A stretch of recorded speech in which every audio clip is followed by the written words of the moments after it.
Assalamualaikum warahmatullahi wabarakatuh. Apa kabar anakku sekalian? Mudah-mudahan kita semua dalam keadaan sehat walafiat, tidak kurang satu apapun. Ya, kita sama-sama berdoa semoga Allah selalu melindungi kita semua. Oke, pada kesempatan yang pertemuan kedua ini untuk mata pelajaran matematika, kita masih membahas berkaitan dengan kompetensi dasar operasi hitung bilangan bulat.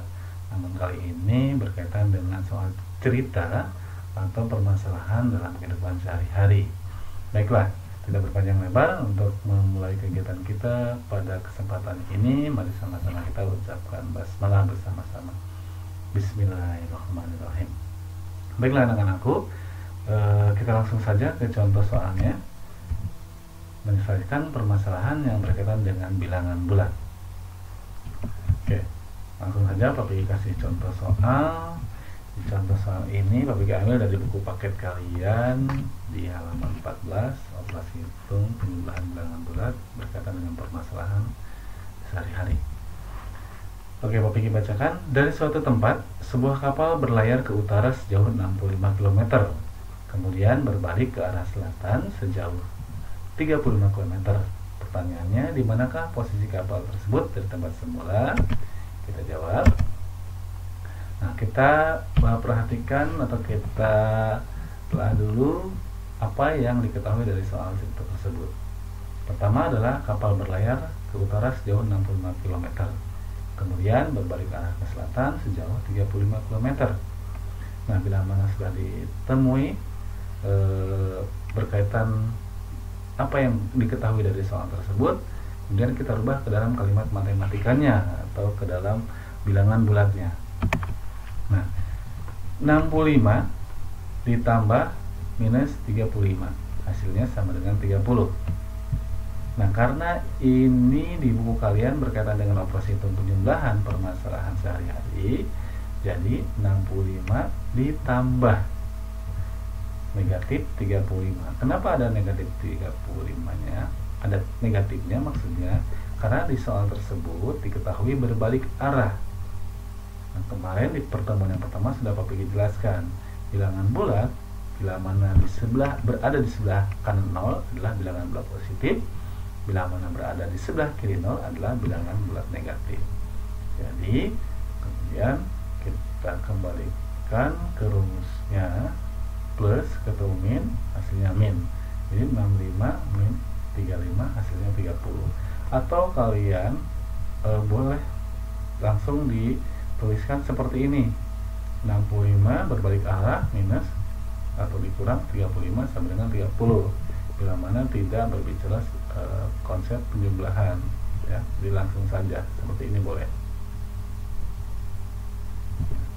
Oke, itu contoh yang pertama. Sekarang kita jawab dari pertanyaan tersebut. Jadi, posisi kapal adalah 30 km sebelah utara dari tempat semula. Oke. Nah, dari contoh tadi, kita dapat menyelesaikan permasalahan yang berkaitan dengan bilangan bulat melalui langkah-langkah berikut. Yang pertama adalah menentukan hal-hal yang diketahui dalam soal. Ini langkah-langkah penyelesaiannya ya ketika disajikan soal cerita yang berkaitan dengan operasi hitung bilangan bulat. Tadi sudah dikatakan, kita tentukan dulu hal-hal yang diketahui dalam soal tersebut atau dalam soal cerita tersebut. Kemudian menentukan hal yang tanyakan dari soal cerita tersebut. Apa yang tanyakan dari soal cerita tersebut? Nah, setelah diketahui, kemudian kita sajikan dalam kalimat matematikanya atau dalam bilangan bulatnya. Setelah itu kita hitung dengan teliti, dengan cermat, jangan sampai ada yang salah. Nah, kemudian menerjemahkan jawaban dari hasil perhitungan tadi ke dalam persoalan semula atau apa yang ditanyakan dari pertanyaan tersebut ya. Itu langkah-langkah penyelesaian untuk soal cerita. Kita lanjutkan ke soal contoh soal kedua. Ini masih ada di buku paket kalian di halaman 14. Kalau tidak salah ini ada di nomor 2 ya. Iwan mempunyai lilin sebanyak 21 batang. Kemudian ia membeli lagi sebanyak 17 batang. Kemudian lilin itu ia berikan kepada Nia sebanyak 8 batang lilin. Pertanyaannya, berapa jumlah lilin yang dimiliki oleh Nia? Sekarang kita sama-sama jawab. Kita telah dulu soal ceritanya, kita cari apa yang diketahui dari soal tersebut.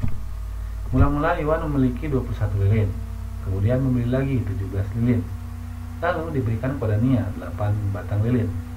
Nah, kita tuliskan ke dalam kalimat matematikanya. Jadi 21, kemudian ia membeli lagi. Kalau membeli lagi berarti bertambah 17, kemudian diberikan. Kalau diberikan berarti lilin Iwan berkurang, dikurangi 8 ya. 21 ditambah 17, 30, dikurangi 8 sama 21, mohon maaf, ditambah 17, 38, dikurangi 8 sama dengan 30. Jadi kita jawab dari pertanyaannya, berapa jumlah lilin yang dimiliki oleh Iwan sekarang? Jadi jumlah lilin yang dimiliki oleh Iwan adalah 30 batang lilin. Nah, itu contoh soal nomor 2. Masih belum paham? Kita lanjut ke contoh soal yang ketiga. Contoh soal ketiga ini Pak Piki ambil dari buku paket kalian juga, sama halaman 18 nomor 5 kalau tidak salah. Soal ceritanya begini. Seorang penyelam berada 21 meter di bawah permukaan laut. Jika ia turun 12 meter lalu menyelam lagi 20 meter, berapa meter jarak penyelam tersebut dari permukaan laut? Yuk sama-sama kita jawab dan kita cari apa yang diketahui dari soal tersebut. Mula-mula seorang penyelam berada 21 meter di bawah permukaan laut. Kalimatnya di bawah permukaan laut. Kemudian turun lagi 12 meter. Lalu turun lagi 20 meter. Sekarang kita sajikan ke dalam kalimat matematikanya atau bilangan bulatnya. 21 meter di bawah permukaan laut, berarti minus 21. Ditambah turun lagi, minus lagi 12. Ditambah turun lagi, minus lagi 20 meter, sama dengan minus 53. Oke, kita kembalikan ke rumusnya. Bilangan, maaf, positif ketemu negatif menjadi negatif, positif ketemu negatif menjadi negatif. Jadi negatif 21, negatif 12, negatif 20. Utang 21, kalau kita kembalikan ke konsep berhutang, utang 12, utang lagi 20, jadi utang bertambah, jadi minus 53 atau negatif 53. Kemudian kita kembalikan ke pertanyaannya, berapa meter jarak penyelam tersebut dari permukaan laut? Jadi jarak penyelam ke permukaan laut adalah 53 meter. Tuliskan 53 meter di bawah permukaan laut. Ya, negatif. Nah, itu contoh yang ketiga. Untuk selanjutnya kalian nanti boleh latihan di buku paket kalian. Untuk pertemuan kedua matematika kali ini berkaitan dengan soal cerita, itu saja yang mau Piki sampaikan. Mudah-mudahan kalian bisa memahami. Bila mana ada yang masih belum paham, boleh kalian tanya ke gurunya atau ke wali kelasnya atau ke Pak Piki langsung boleh ya, via Japri atau WA chat di grup juga nggak apa-apa, biar yang lainnya juga tahu ya bila mana masih belum paham. Jadi jangan malu ya, jangan sungkan, tanyakan saja bila masih belum paham. Sama seperti kalian juga banyak yang bertanya, Piki salut ya, daripada nggak tahu terus diam. Nah, dari mana tahunya nantinya ya? Jadi jangan sungkan, jangan malu untuk bertanya. Apalagi kalau orang tuanya atau kakaknya di rumah lagi sibuk dengan kegiatannya, ditanyakan Pak Piki ya. Jangan sampai kalian nggak tahu tapi diam saja. Oke, itu saja untuk pertemuan kita pada kesempatan kali ini. Mudah-mudahan kalian bisa memahaminya. Yuk sama-sama kita sudahi kegiatan kali ini dengan mengucapkan hamdalah. Alhamdulillahirabbil alamin. Assalamualaikum warahmatullahi wabarakatuh.